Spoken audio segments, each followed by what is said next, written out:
I would start with Kellyanne Boyce. Good. So, She is a distinguished leader who has been coming to Chautauqua for 34 years and is serving currently as the president of the Women's Club. Her career spans over 30 years in various industry sectors. In 1998, she started the Boyce Group, a financial and insurance benefits agency sold to One Digital in 211. Additionally, for over 18 years, Kelly has been a valued team player at the Star Foundation in New York City, contributing her expertise in human relations and operations consulting. Her extensive experience and dedication to the Chautauqua community naturally positions her as a co-leader driving the success of the acceptance of our dogs. This cherished project beautifully embodies the essence of inclusion and community spirit at Chautauqua.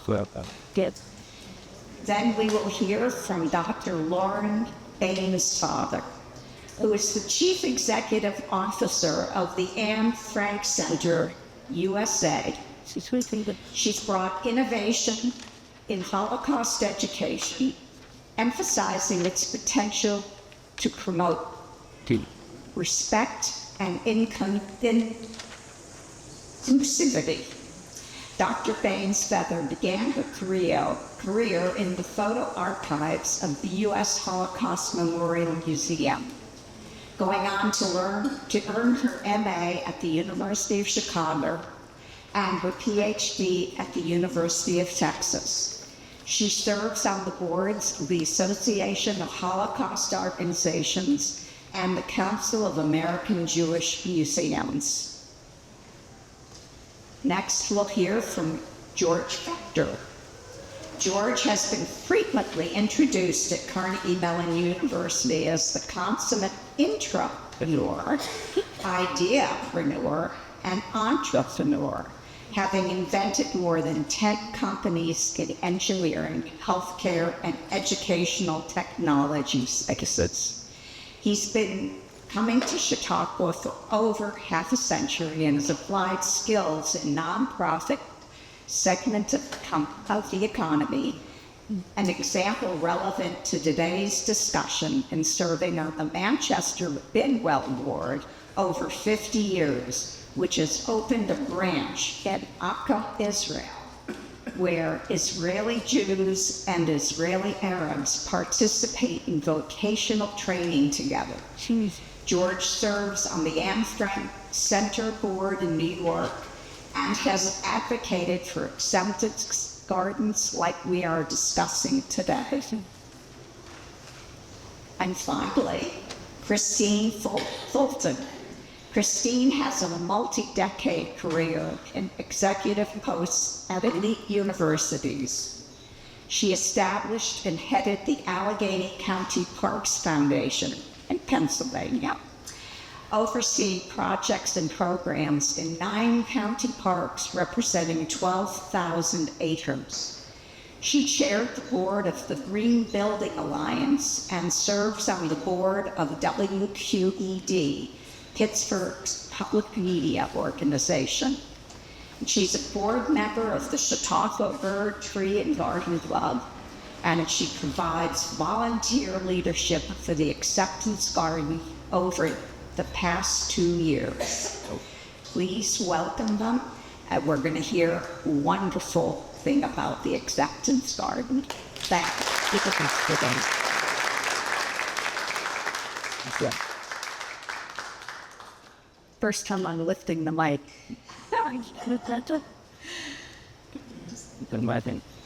Can you all hear me? Is that okay? Okay. Hello, most of you know me. My name is Kellyanne Boyce. Thank you for coming out on a beautiful Sunday night at 7 p.m. Before we begin, I would like to thank the Hebrew congregation, especially Esther Mortman, who's not here tonight, and Laura Arnold, for inviting us to speak. It's an honor to be included in the Shirley Lazarus series. Thank you to the Bird Tree and Garden Club for this wonderful venue, and to the AV crew for helping us today. I will have additional thank yous as I go along. Many of you know me as the president of Chautauqua Women's Club, or Chrissy as the board member of the BTG, or Retreat Garden Club. It's important for us to say up front that Chrissy and I are not here representing any organization. As co-leaders of the Acceptance Garden Project, we are community members just like you. Hopefully you have a chance today to read, or yesterday, to read an article in the Chautauquan Daily from this weekend's paper. Thank you to Amit. If you haven't read it yet, I encourage you to do so. I will do my best to summarize the garden project.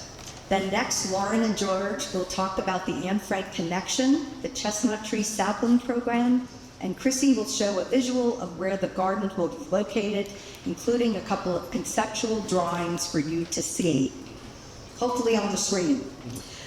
Please hold your questions until the end of the presentation, and we will do our best to answer as many questions as possible. So we are here tonight to introduce the Acceptance Garden Project. Together with Anne Frank's universal message of hope, inspired by the need for our community to come together following the horrific attack in the summer of 2022. Our idyllic happy place was violated, leaving emotions raw, memories vivid, and it shook our community to its core. The Acceptance Garden, a community-funded project, will stand as a testament to Chautauqua community's resilience and commitment to diversity, mutual respect, inclusion, and belonging. Located at the corner of Massey and Miller, this sacred space will transform a narrative of pain into a narrative of place and hope and education, reflecting the best values of Chautauquans and offering a sanctuary for all who visit. This initiative honors the memory of those affected by past tragedies and serves as a proactive step towards fostering a more inclusive and understanding community. The garden will be a place where the lessons of history are remembered and the seeds of a brighter future are sown. Next, Lauren will go into detail about the garden centerpiece, a direct sapling from a chestnut tree that gave Anne Frank hope and inspiration during her time in hiding in Amsterdam. The tree will symbolize resilience and the enduring human spirit. The garden is designed as a year-round venue for education, discussion, and contemplation. It will feature Corten steel panels delivering powerful messages of human rights themes, including freedom of expression, equality, and fair and impartial treatment of all individuals free from bias and prejudice. Community input is critical to us. We've had numerous off-season meetings with community group leaders and other Chautauqua gatherings in Pittsburgh, New York, Florida, which have marked the positive journey of bringing this garden to life. This season, on-site and porch gatherings will provide opportunities for discussions that are essential for the garden's success. If you would like to help with those gatherings, please let us know. I want to extend our deepest gratitude to Michael Hill, Jeff Follensby, John Shedd, Betsy Bergenson, Eddie Thomnett, and their team. They have been instrumental in identifying the garden location and participating in discussions about its design, its themes, and its concepts. They have also been involved in selecting the landscape architect, Joseph Rollman, of Leaf and Stone, ensuring that the garden will be a welcoming addition to the grounds of Chautauqua Institution. And boy, oh boy, are we glad we selected Joseph Rollman. He is very passionate about this project. We're very honored. So we hope you will become ambassadors for this meaningful project. We will provide instructions on how to support our efforts at the end of the presentation. But now I'd like to turn the mic over to Lauren, who will go into more detail about the Anne Frank Center and its tree program.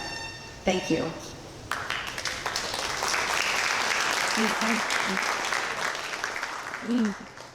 Definitely. I think that's about right. Can everyone hear me? Okay. Yeah. It's okay, great.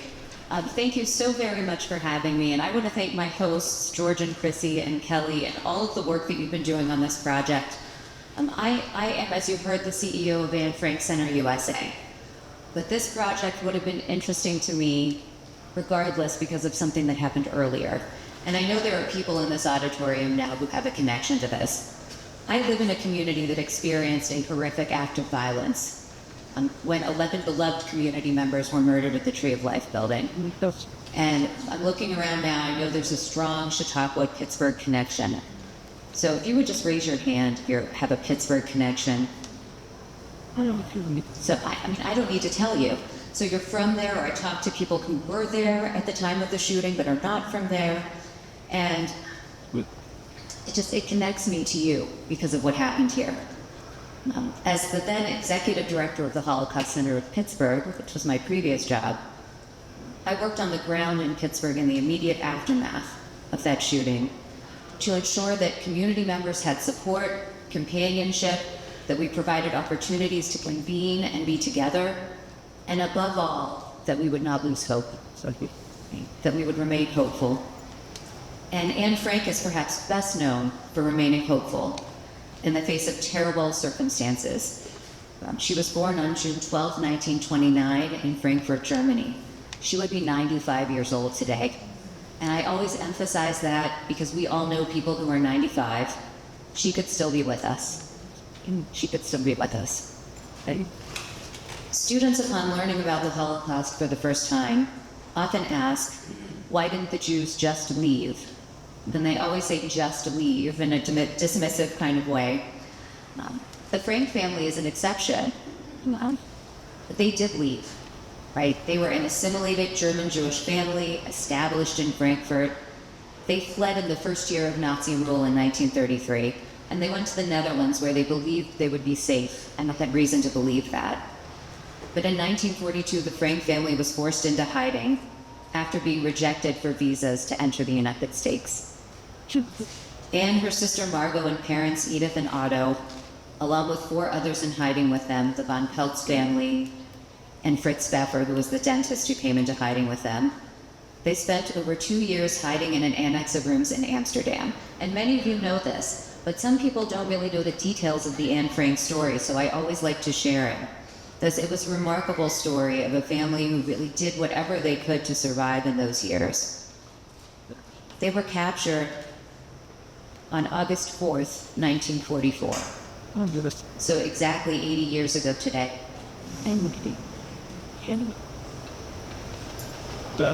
They were arrested.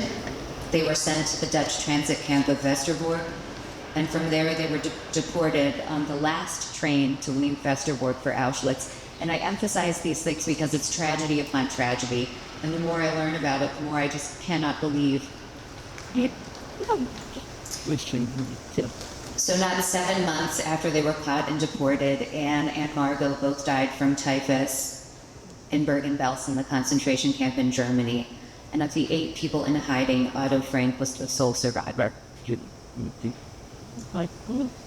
And the work of the Anne Frank Center USA is really about Otto Frank, so I'm going to talk about Otto for a minute. Our organization traces its roots to the efforts of Otto Frank in the 1950s to raise the funds to support the renovation and opening of Anne Frank House in Amsterdam. And I bet a number of you have visited Anne Frank House in Amsterdam and seen people nodding their heads. So before that could be done, Otto Frank knew that he needed the United States. He knew how important we were to keeping the memory alive. So he established the Anne Frank Foundation in New York City, and the first chair was Eleanor Roosevelt. And I enjoyed her picture at the Women's Club yesterday. Yes. So that foundation evolved into Anne Frank Center USA. In 1977, we got nonprofit status in New York. And we're still based in New York, but we're running a decentralized organization. So we don't have an office, we don't have a public space in New York City anymore. We do have programs in New York City public schools. We send all of our programs out to cities across the United States. And we have planted trees in 70 different locations. So we'll talk about that in a minute. So right now, Anne Frank Center USA reaches hundreds of thousands of students. And over the last year, we've been in 22 states and the District of Columbia. And if we stay on track for the rest of 2024, we'll reach 26 states. So back to the tree. From her only window to the outside world, Anne could see the sky, birds, and a majestic chestnut tree. And I recently had the opportunity to see one of these mature trees, and they are so impressive. And that's what she was looking at out of the window. She wrote about the tree in 3 separate diary entries in 1944, so their last months of hiding. She marked the changing of the seasons as she and others hid from the Nazis. And I love these entries because they show that Anne was growing up.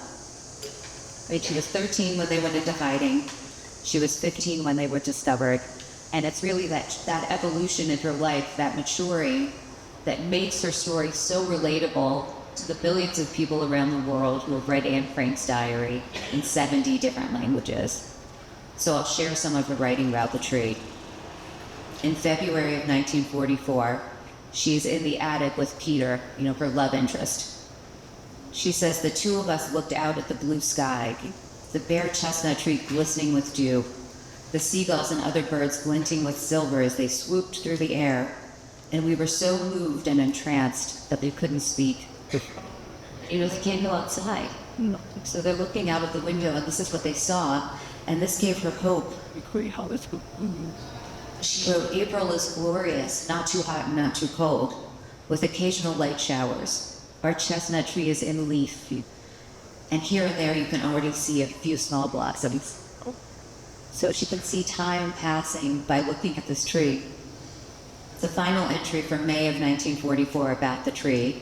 She wrote, our chestnut tree is in full bloom. It's covered with leaves and is even more beautiful than last year. And I can imagine for your community being able to see this tree mature and grow and go through these stages. In a 1968 speech, Otto Frank reflected upon the impact of the chestnut tree on his youngest daughter. How could I have known, he asked, how much it meant to Anne to see a patch of blue sky, to observe the seagulls as they flew, and how important the chestnut tree was for her, when I think that she never showed any interest in nature. Still, he acknowledged, she longed for it when she felt like a bird in a cage. So that tree in Amsterdam, it thrived until 2009. There were signs that it was becoming diseased. The people at Anne Frank House in Amsterdam got permission from the owner of the land where the tree grew to gather the pods from the tree and grow seedlings from those pods. And then Anne Frank House awarded trees to park organizations all over the world. So some of you may have seen these trees growing in other parts of the world. I know the first one I saw was in a different part of the world about 8 years ago. So Anne Frank Center USA received 11 trees, which we awarded through a competitive process. And since then, we have awarded, we have 17, so we've awarded 6 more, including some very recently. And I began to talk to George and Chrissy and Kelly months ago about this, and of course I loved it. Because when we plant a tree, we don't plant it for ourselves. We know that we won't see it mature and reach its full height. We're planting it for our children and our grandchildren. It is such a hopeful message. There's nothing like planting a tree.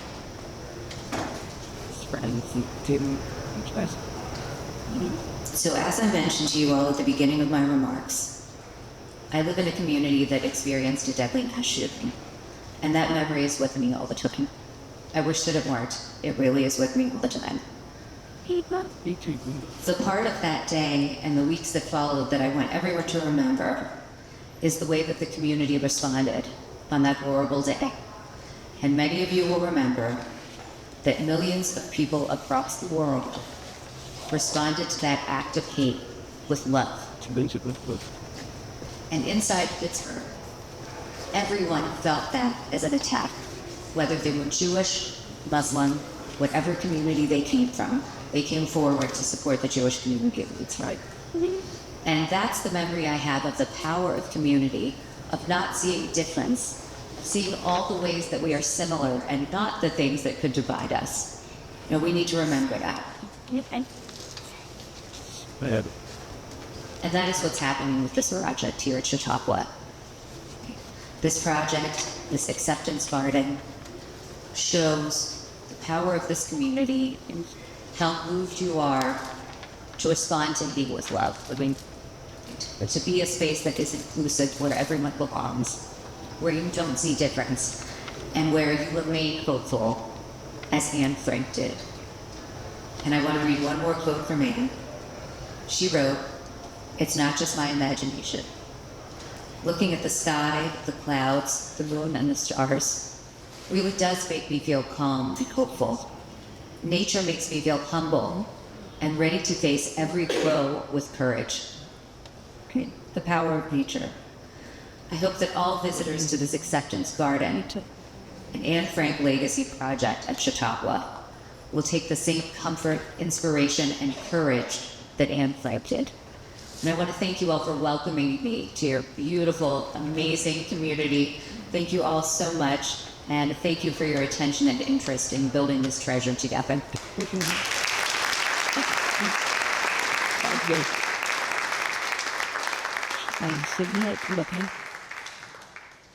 Thank you, Lord. So the 51 years that Chautauqua got, and I spend my life finding patterns in complex data sets. And I want to talk about the idea first. And the idea is one that grew on the large news results that Chautauqua experienced. So years back, I was going to New York, which I do about every other week. Everybody asked me, "Why do you keep going to New York so often?" I said, when the judge asked Willie Sutton why he keeps robbing banks, he said, "Your Honor, that's where the money is." So, in a trip to New York, when I was still reading the New York Times and paper, I read about the chestnut tree outside the Anne Frank Center dying. Well, I guess chestnut trees go to chestnut tree, but I didn't think much about it. The next day I was at lunch. There was an Anne Frank board member, and we're lamenting that the memories of the Holocaust were rapidly fading. Even within the Jewish community, many kids didn't have an interest. Well, the story continues. The following week, I participated in a recognition program for Bill Strickland, who heads Manchester Craftsman's Guild in Pittsburgh. He's spoken here multiple times. Pittsburghers will know of it. He won the coveted Genius Prize. And we've been working together for 50 years in developing creative programs for providing vocational training for adults and arts training for children. And it's been very successful. We have 17 centers across the U.S. And because the party went out to grow our space, we had it at Rudolph's, a large temple on Fifth Avenue in Pittsburgh. And I met Mr. Goya, for whom was a descendant for whom prize was named. And the next day we had an event on the grounds, and we had a peace garden, and the Japanese had given cherry trees to the U.S. earlier in the century, and we planted this cherry tree with a little piece of messages. So the idea continues. Time moves on, and I had taken up the idea that maybe we could have an Anne Frank garden initiative. Maybe we could have gardens in cities across the country, in schoolyards, churchyards, temples, maybe even in backyards. Covenant gardens where there would be instruction regarding tolerance, mutual respect. The idea was somewhat put on hold because of COVID. Also somewhat put on hold because we didn't have the Lauren heading the Anne Frank Center, which we have now. But time moves on, and we all know the unfortunate events of the equivalent of betrayal of our sacred space, our ideal Chautauqua, the stabbing 2 years ago. The night following the stabbing, Errol is here, and Elaine is here. Kelly had organized a dinner, and we were processing the feelings. We were talking about some combination of anger and hurt and fear.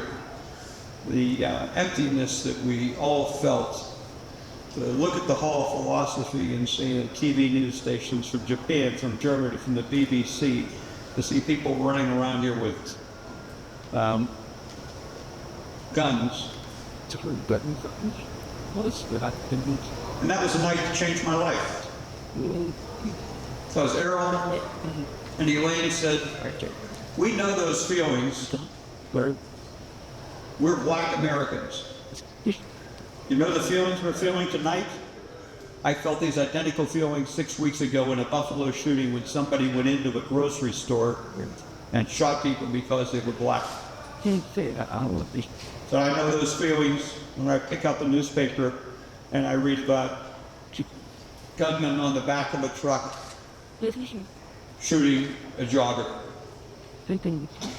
I know those feelings about George's Floyd in Minneapolis or a Ferguson, and we went on, and we talked about the world we live in, where this has become a fact of life, of how human beings treat each other.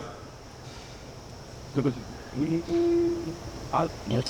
night on the way home, Christy and I had a conversation. The conversation we had with each other was something like this. The time is right now for Chautauqua to respond. 100 or 150 years from now, history will record the stabbing that went on, and that's important, but I wanted to record the response of this community. This community said, we don't endure the pain, we combat the pain. We treat wrong with right. In the Jewish tradition, that's the mitzvah, the good deed to make up for a bad deed. And then there's a quote at the Everett Center from Rabbi Hillel. It's over 1,000 years old, and said, if I'm not for myself, who will be for me? And if I'm not for others, what am I? And the time is now. So we decided to, let's go. So we funded the design. We had road trips throughout Florida. Kelly came down. I think she got tired of my driving after 900 miles. We had some pledges. We had a competition for selecting a design architect in the green space. We moved design along. And I want to put this in perspective of something that's called jolt psychology. Jolt psychology is kind of like when you have a jolt in your life, whether it's a death, whether it's a marital reversal, whether it's a job loss or whatever, you have that jolt in your arm. For many of us, we're motivated to do something different. Errol and Elaine, that night was a jolt psychology for me. I wanted to do something different. Chrissy wanted to do something different. We wanted to put our money where our mouth was. And always there's a transition point for all these things where the old man turns it over to hardworking women, which we did, turning it over to Chrissy and Kelly. We haven't had any real pushback.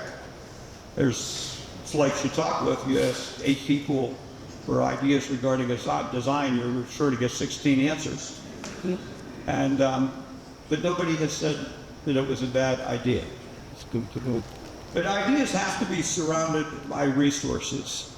And the entrepreneurial space, I always say, there's the so, that's what is. The so what? should something be done about it? And so what then? What should we do? So the so is we've been faced on a national level and a global level to see all sorts of inhumanity to make. We've been forced to see it right within our own community, and in Pittsburgh, boy, was it hard because the Chautauqua of Pittsburgh is Squirrel Hill. And if it can happen in Squirrel Hill, it can happen anywhere and everywhere. And if it can happen in Chautauqua, it can happen anywhere and everywhere. So the so what is we live in a very difficult time where these are not isolated events. I want to comment on the Anne Frank board, which I eventually joined, and they had a gala in New York, and we've been running out of Holocaust survivors because they're aging out. So I said, I want to reach out to the people, representatives of the people of prayer that were shot, 72 people shot between the Charleston Church, the Tree of Life, and the horrific shooting in New Zealand. They said, well, we'd never be able to get Rabbi Myers there. We did. We could never get him to acknowledge the Pastor Manning, the Charleston Church. And how could we reach out way off to Australia and bring in the Imam? But we did. That evening was very special. They scrolled through the names of 72 people at prayer were shot. Those of us that prayed this morning in the service, we could imagine that 72 people were shot. And as they went through the names of the deceased, the Imam, who had never met Rabbi Meyer, tearfully hugged, and it was with flowing tears. And it was just a real emotive memory that I will treasure always. Well, if entrepreneurs don't provide the means, and they don't provide the leadership, ideas die. You're a dreamer, not a planner. And now we're in the planning phase. We're in the planning phase where we have a design. We want to invite community input. We've had some beginnings of community support for the projects. The administration has been very cooperative. And I want to tell you my little secret, though.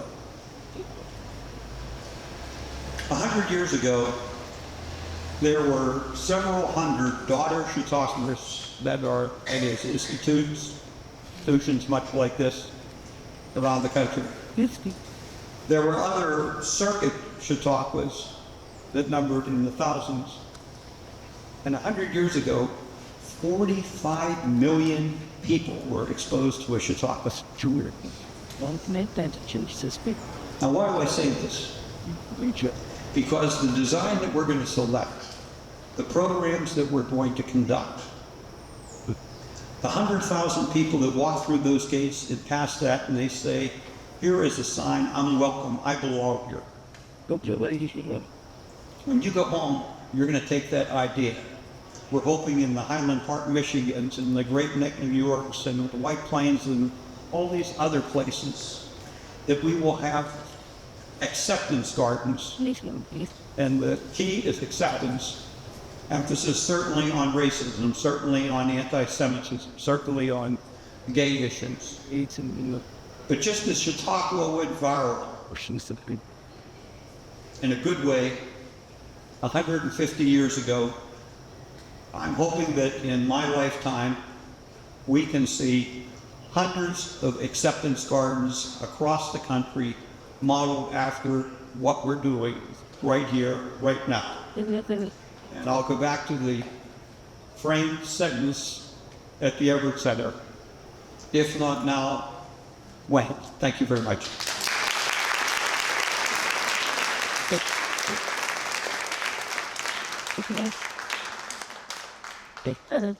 Thank you, George. Hi, everyone.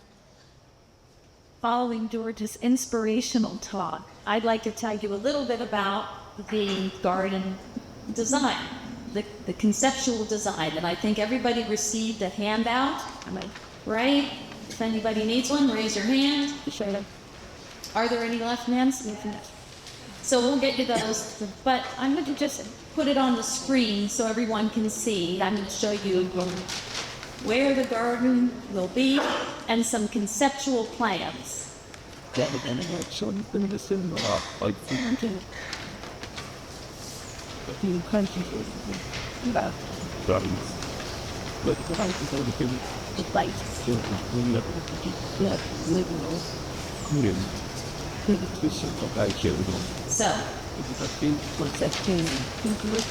this is a snapshot of the entrance to Chautauqua, which you can see noted as Chautauqua Institution. And when you come in the main gate, you can go straight down the brick walk, or if you're going to bear to the right, you'll pass through the park that has the cross walk through it. Does everybody know where that is? I want to make sure that we're on this together. Okay, good. So I've circled that as red. Now I'm just going to do a profile.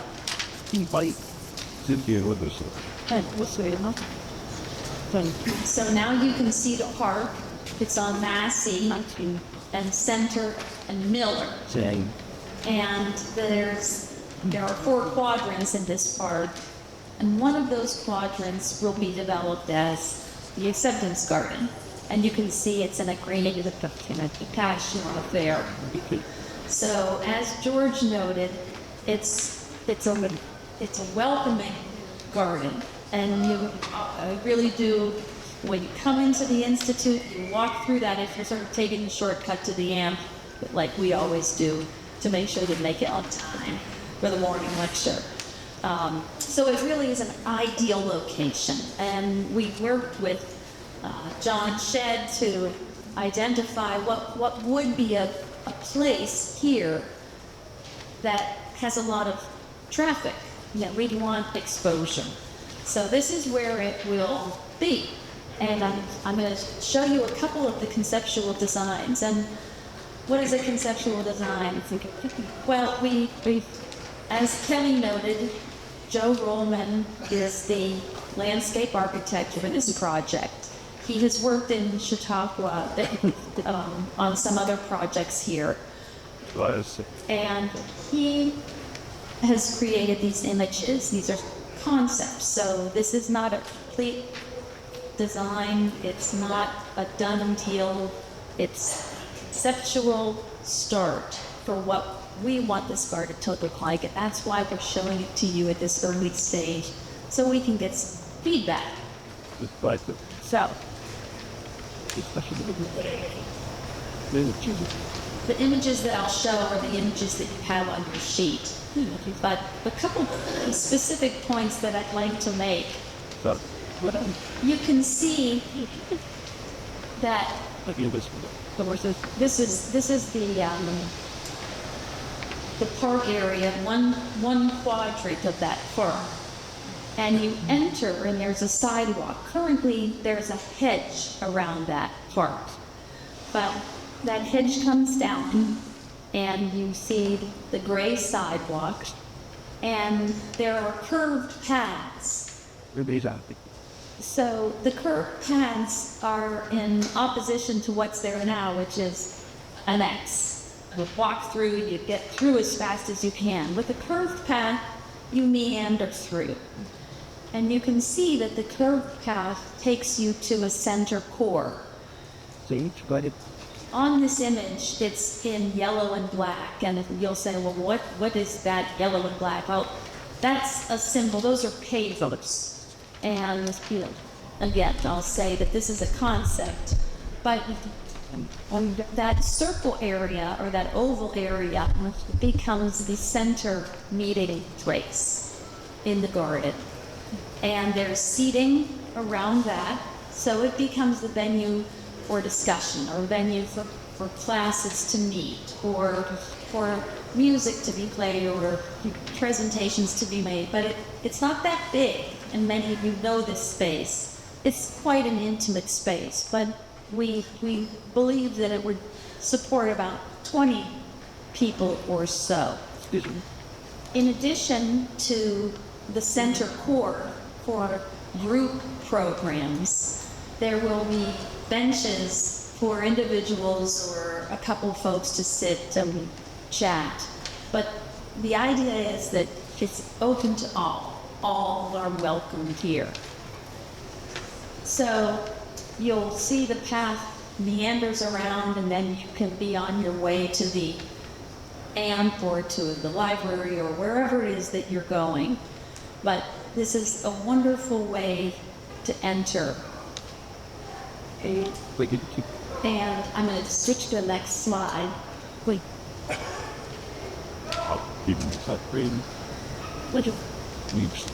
We've talked a lot about the sapling, the chestnut tree sapling. And on this slide, you can see, the image of the guy sitting on the bench, and then just on the right side of him, you can see a tree, and it's surrounded. The sapling, the Anne Frank tree, will have some special treatment. Now, I also want to say that the tree that we will receive will probably be about 4 feet high. It's not going to be a large tree like this. So as we always say, we're planting this for the future generations. And it will have special treatment. There will be some information about this tree, and there will be storytelling. So there will be signage in the park. And again, we're still working that out. What does that look like? How do people access it? But there will be stories to tell. And I also want to note some other special features of this garden, which are, you can see these panels in the garden, and you see one on the left, and you see something behind the tree. The landscape architect got us very excited about how do we tell stories? How can we deliver messages within this very special garden? And his suggestion, which we thought was very interesting and worked well, was to include these sort of Corten steel panels. Corten steel rusts, and it's a very durable metal, but it rusts and it becomes brown and it looks very organic. And in these panels, our plan is to have important phrases about the themes of our times in terms of human rights, as we've been talking about. Those would be etched into the panels. And afterward, you can come up and you'll see some examples on this board here on how that would look. But it's very interesting, and we have not yet determined what those phrases will be, who the phrases what they will address. Again, that's still open-ended. In addition to that, lighting in the garden will be very interesting, and it will really set tone. Underneath the seating will be this steel that has cutouts, so light will shine through, and it will provide a soft light, but it will be something very beautiful. So this really becomes a draw, and it's a wonderful place in the daytime, in the evening, and it will have a lovely welcoming feel at all times. So I'm going to stop there, and I'm going to turn it back to Kelly, and I think we'll move into the Q&A.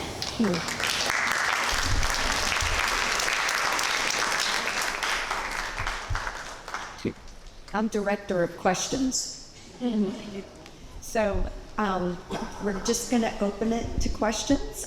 Before I do, I have to remember, so I don't forget later, if you're able to support or want to support the efforts of the Anne Frank Garden Initiative, the institution is working with us, and we are asking if you are going to write a check or make any donation, please designate the acceptance garden on your check or online. And when you get your receipt from the institution, there's a line item, they have a bucket for us. Please make sure that on a receipt that it says acceptance garden. That's really, really important. We don't want it to get lost anywhere else. So if I could just ask for that. Okay, any questions? Really, I think we have a microphone that's, yes, thank you. Circulating and here, and over there, there's effort. My question has to do with this work, with this, maybe please show the good. Thank you. What name is it back? Will this be one of the gardens worked by the institution, or will have to be maintained as private fund? That's a very good question, and what our current understanding is, the budget for the garden is $200,000, and we're making progress on that first 100,000. We're hoping before the season winds up, we can find the 200,000. And as you know, is every asset has a maintenance component, and the administration, like with other gardens, we will have to have the maintenance fund. It'll be both for the horticulture and for the educational program. This garden is not here just for beauty and horticulture. It's here to be an educational space to impact lives. So we will have funds in perpetuity to fund programs as well as maintain the garden.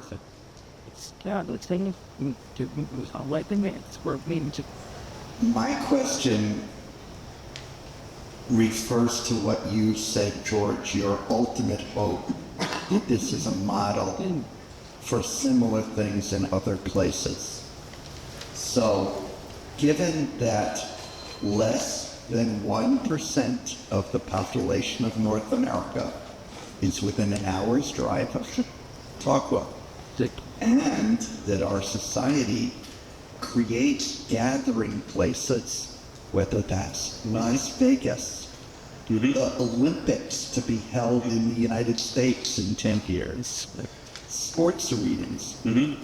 What is the argument that the first one should be here and then replicate it as opposed to choosing a different place? Boy, am I glad you asked that question. I wish I could have paid you for it.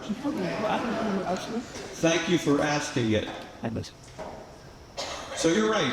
Chautauqua County is an insignificant county. At peak it was 175,000 people. But Chautauqua has always punched above its weight. We support the Robert Jackson Center. I attend all the events with frequently seeing Maureen there more than I do down here. But here we produced a Supreme Court justice who was the prosecutor at Nuremberg. What he did establish the basis for laws against humanity, the International Tribunal. Wow.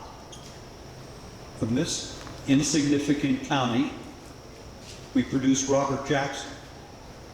Robert Jackson had another colleague, not on the Supreme Court, by the name of Rex Tugwell from St. Clair's.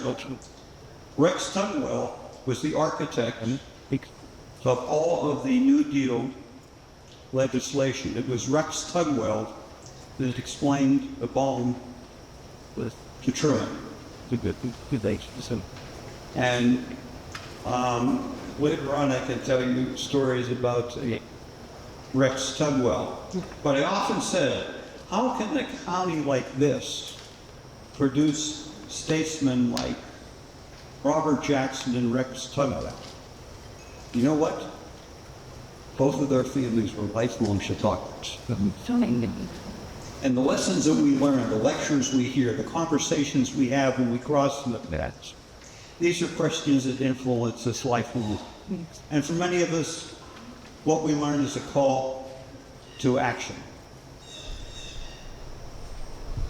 Who would have thought 100 years ago that what we were doing here at Chautauqua would reach 45 million Americans in 1924? I don't know that we're going to reach 45 million Americans, or I don't know that we're going to get to 400 or 500 daughter institutions with literally thousands of salads. But we're going to try. And you know what? We only know because we try. And I want 100 years from now when they talk about the stabbing, it's a brief conversation about the stabbing. It's a long conversation about what our response has been. But thank you very much for that question. Would you ask it again in a few more minutes? I'd like to give you a longer answer. Hi, I have a very practical question, and I love this idea, and I'm reading a book by Anne Frank right now. About Anne Frank right now. The practical question, as a worrisome Jewish mother, why did you pick so much white? How are you going to keep it clean?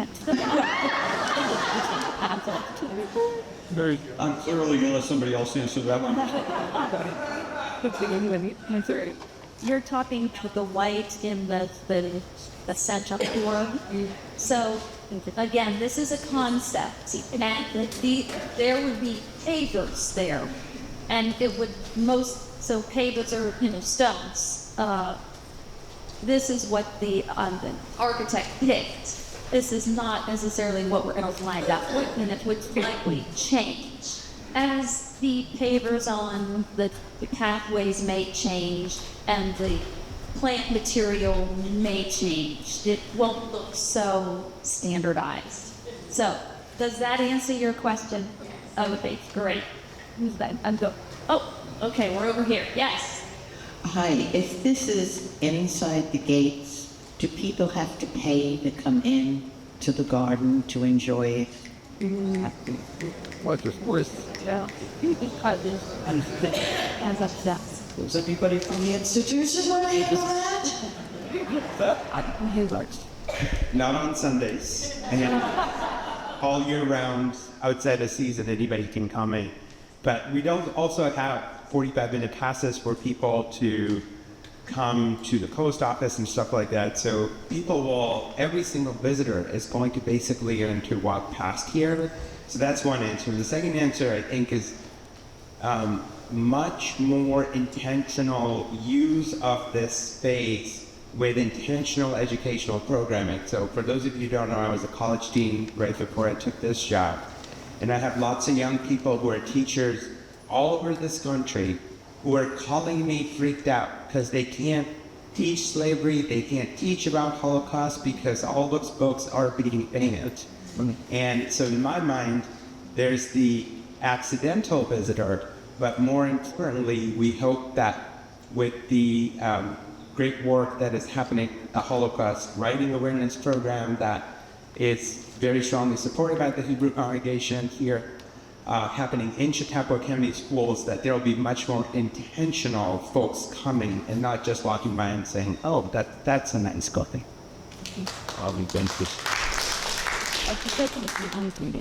I mean, how cool that we'll have an Anne Frank tree at Chautauqua. Any other questions? I'd like to ask if there was any plans for lighting, what the lighting is like. It's what topics at the tree. There will be better lighting. I think one of the complaints, we've been working with the homeowners around the park, and one of their concerns was there's not enough lighting, and the lighting will be addressed. And we want it to be a beautiful ambient, soft lighting, lots of soft lighting through the evening. It would stop at a certain time, but the lighting is definitely a factor. Yes. I'm a bit confused by the overall design and the diagram. You mentioned the crosswalk that's there now. Yeah. And you put your diagram here versus this big red circle. But it appears the garden is just in one quadrant of that overall space. Because I thought you mentioned earlier about now removing those cross-hatch walkways, or those X walkway, so maybe they're taking up the entire space, but you're talking just about the one quadrant. Is that right? And I just put this slide up. So, yes, in fact, the crosswalks will stay, and the crosswalks create quadrants, and the garden, the acceptance garden, will be on the quadrant that's noted with the green hash marks. So, yeah, we had to get started somewhere, and that's a manageable space where, we would have loved to do the whole thing, but we're starting with that quadrant. Yeah.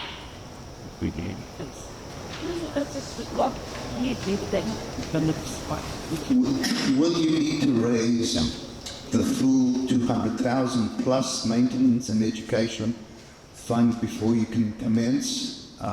What is the timetable? Yeah, what students did. Technically, the answer is yes. I'm sure we can do a lot with pledge funds. And but eventually we have to get to that. In terms of schedule, ideally, I'd like to see this construction all happen in the off-season. Coincidental with opening, we would have an Anne Frank play, sort of an Anne Frank festival. We would bring people in from outside, and that we would celebrate the opening in a very comprehensive way. Right now, the Anne Frank story is told by the diary. Great. It's told by the play. Great. Well, we want it to be told by the garden also. And I'm convinced that we're going to find a way to get the necessary funding. Well, we didn't specifically cover it. Many of us know that when we go outside the gates, the people that live in Chautauqua County outside the gate have very different values. For example, Jamestown is one of the most dangerous cities in New York State. Nice. And there are values that, and it's largely a white community. There are some Latins, but there's a whole lot that the Hebrew congregation has done in terms of Holocaust trips to Washington and others. But we really do want an educational piece that goes outside the case. Generally speaking, you may not appreciate it on any given day. We're really pretty well behaved in here. But we will have to eventually raise the money, but we're hoping we have a way to start breaking ground right after the season in early fall. Yeah, up the shoulder. I see John Shedd sweating. I just want to make it really clear that the approval process from Chautauqua Institution does not happen until all the funds are collected. So what that means is they are working hand in hand with us very wonderfully, I might add. So we don't expect any major hiccups in that process, but we do have to raise the money. So we have a good job to do. But I'm sorry, I didn't want to. Okay. Yes. But because he's here and because he's been such an outstanding partner, John, why don't you say a few words to the group? Thanks to your daughter. Put you on the spot. Thank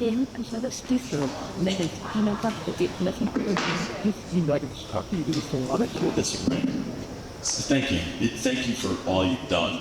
I'm John Shedd, Vice President of Campus Planning and Operations here, and my responsibility includes gardens, one of the responsibilities.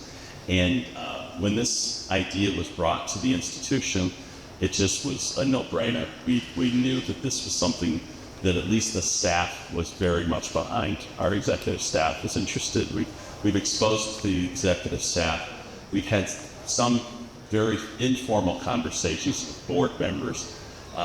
So that's the place we are right now. We're developing these concepts. And every capital project that we do of substantial nature here has to go through a project checklist. And that project checklist includes the funding and the endowment to make sure that it is maintained, like you said, brothers. And so everything's going great right now. And I don't see any hiccups, but that's not my call in the end. So I just want to be clear about that. But we're also really excited about the possibility of this garden and the location of it being so close to the front entrance and the welcoming nature of it, the way that it embraces you when you come into Chautauqua and gives you more than just, a crosswalk to come down. It gives you a message and it gives you something to think about. And I couldn't have said anything better than what George said. My God, that was incredible. And I just want you to understand that this is a really, really important idea, more so than just a garden. It's more about the education, the idea, and just letting people know this is a welcoming and accepting place for everyone. And the more that we can do to display that and get the message out to everyone else, the better. And as George said, it will go. The whole idea behind Chautauqua is to take what you've learned here home to your places where you live, and to also expand what you learned here at Chautauqua in your communities. So this is just a great way to provide the spark behind it, and to get things going. But we're really happy to be part of this, and we appreciate what you've done from a grassroots effort so incredibly well. So thank you. Thank you, John. Wait, you can put my chicken. Okay, we have a couple more questions. We're watching questions. Yes. So, please. I was going to ask another question, but this came up. I know this is fairly new. It hasn't been disseminated to the whole campus. What are your plans for letting everyone in on this so that funds can be raised from the general population, maybe before the end of the summer? Is there going to be any publicity? Well, we had our first article in the paper this weekend, but we have to understand this is a privately funded community-wide project. This is not a Chautauqua institution-funded project. So we're grassroots, and this started 2 years ago when we brought the idea after the attack in the fall. And we've come a long way, actually, considering, meeting and getting Zooms over the winters. And, we're on our own with the support of the institution, but it was a community-wide project. So the way designs with secure input in the Middle Ages is they put the design on a cart. They called it a charrette. And they wheeled it through the town, and everybody could complain and moan and say whatever they wanted to say in the charrette. So we're going to be organizing a bunch of charrette kind of activities.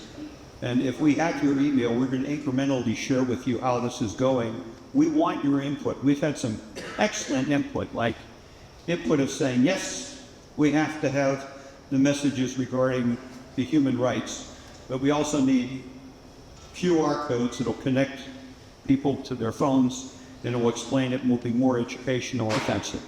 We've had questions regarding why we should avoid right angles or whatever, and there's a lot of smart people here and a lot of opinions, and we want them all.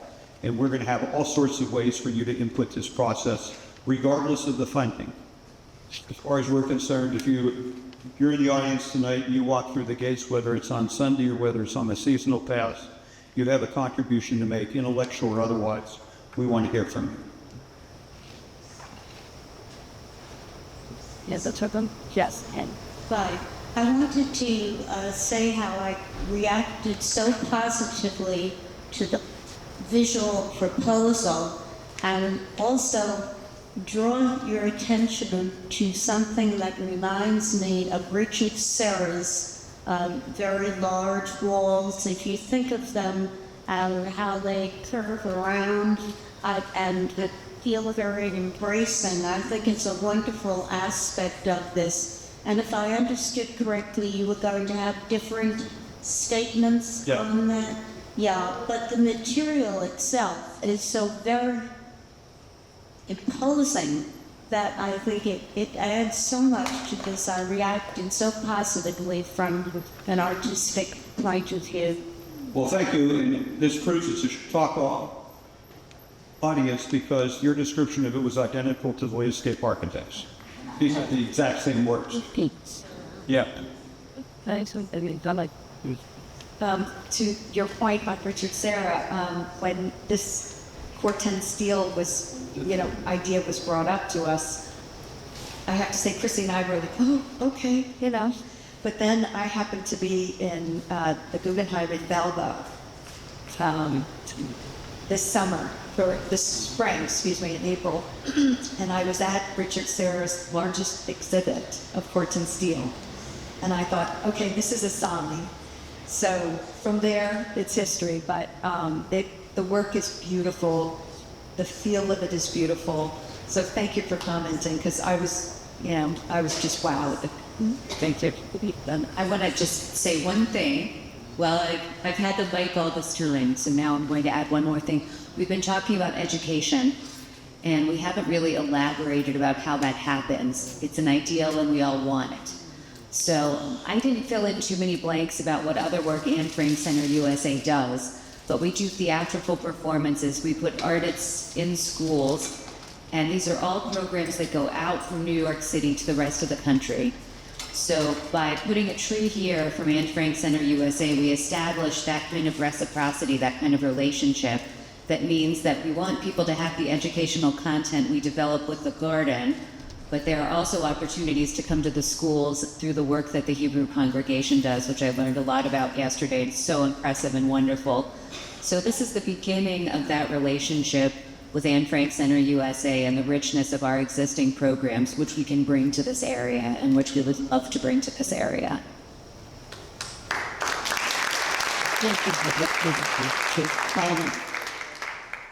Shortly, I'm not sure it's going to be the chatted ballots that we saw in Florida, but I asked for a little vote in terms of how you feel about it.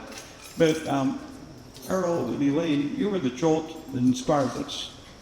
And if it weren't for that dinner, I think we might have gotten around to it at another time, but we're doing it now because of the conversation we had that evening. And the work you're doing at the African American House is superb.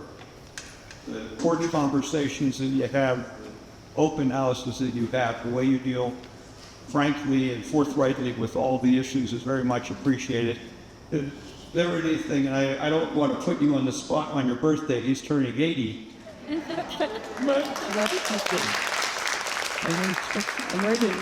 got a couple words, you or Elaine would like to say something, I'd be very welcome. Beautiful. Well, this is one of the few times I am at loss for words. I think you described the project eloquently. We are extremely supportive. We work with you, particularly as you put things on the wall to make sure that, again, it aligns with our objectives that history is told correctly in this country. We will do all that we can to facilitate this. Sure you will, and happy birthday.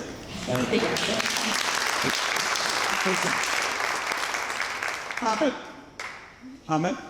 Elaine, please. I was going to add that I love the idea of spreading diversity and meeting opportunities to meet. One of our most valuable activities that we do at African American Heritage House is to have hosts share dinners with our speakers. It gives them a chance to be with people they've never been with, or in the evening, sometimes they spend 4 hours. And so this is another opportunity to share and to bring people together. And I love it. Very good. Wish you luck with it. Elaine, thank you very much. Now, in 1973, when I first gave your diversity was someone who didn't wear their loafers with tassels. And we've come a long way, and yet we have a long way to go. You've been a partner in this, for which we're grateful, and maybe if you wanted to say a few words. No. Yeah, I think this is a way in which we live into our values more, and I've been excited about this project from day one. For those of you who don't know me, I'm Amit Taneja. I've only been introduced as Amit so far, so I feel like I've reached share status that I don't need a last name, but I'm Amit Taneja.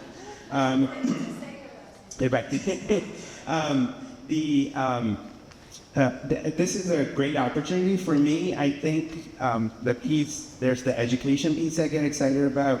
The other piece I really get excited about, first and top ones, right? People who are experiencing us for the first time and they walk through the gate, they see this, it tells them clearly who we are as a community, right? So our values are demonstrated in this way. So I'm super excited about it. The only other thing I would say is I used to work in Hamilton College, and maybe it was at Holy Cross, but at one of the two colleges, they used to read the entire Iliad over many, many, many hours, right?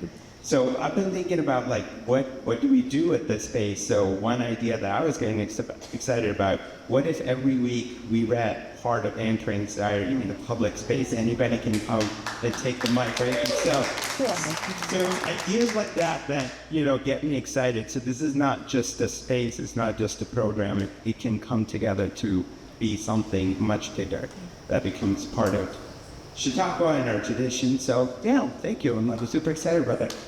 So, before we adjourn, just a straw poll. How many of you think that this is a good idea and this is an idea worth pursuing? Are there others that don't think this is such a good idea and it shouldn't be pursued? And you can either both show your hands and make a statement, because we always have a list and want to learn. Well, please. I would just say that over the past 70 years, we've had increasing amounts of Holocaust education, and just recently, especially in our premier educational institutions, we see increasing amounts of anti-Semitism. So perhaps we're doing something wrong. This may be something right, but so far I don't think we've hit on a way to counter racism in our society. Certainly, I'm sure we all would agree with that. And I think that history is frequently thought of as a race between education and catastrophe. But this is a step toward education to avoid catastrophe that's occurred. It is somewhat occurring again today. And it's our response to the world, which is something we have to remember. Yes. I just wanted to, I wouldn't give it I just want to lift up and put an emphasis on the acceptance part of the whole project. And just, if you would just share with everyone the genesis of why acceptance. Sure. So when we first started out, we were thinking of the term tolerance. And thank you, Maureen, because you pointed out that tolerance, having a tolerance garden for me, it's sort of like me eating curry. I don't like it, but it's the only thing to eat I might tolerate. And we wanted to go beyond intolerance. We want to embrace people who come through the gate. We want them to know that they are absolutely, positively welcome. We want them to enjoy the programs of ours. We want them to change the programs in the future that are more to their liking. And that's thank you to you, Maureen, who said, hey, you can do a better word than tolerance. How about acceptance? So that was part of one of our very first changes, and hopefully we would have gotten there anyway, but you certainly, with your eloquence, moved it along. Thank you, Maureen. So I've been coming here for 51 years, and I'm really nervous because I've never seen 100% of Chautauquans agree about anything. I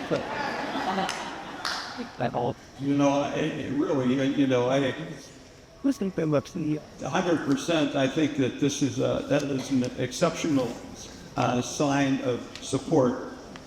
My hope is that someday when the history is written that we'll talk about this evening, then long after we're gone, that they will say, yeah, they had a horrible stabbing. Yeah, They practiced their mitzvah. They had a good deed to make up for the unfortunate circumstances that happened here and is happening all too frequently around the world. Thank you very much for being here.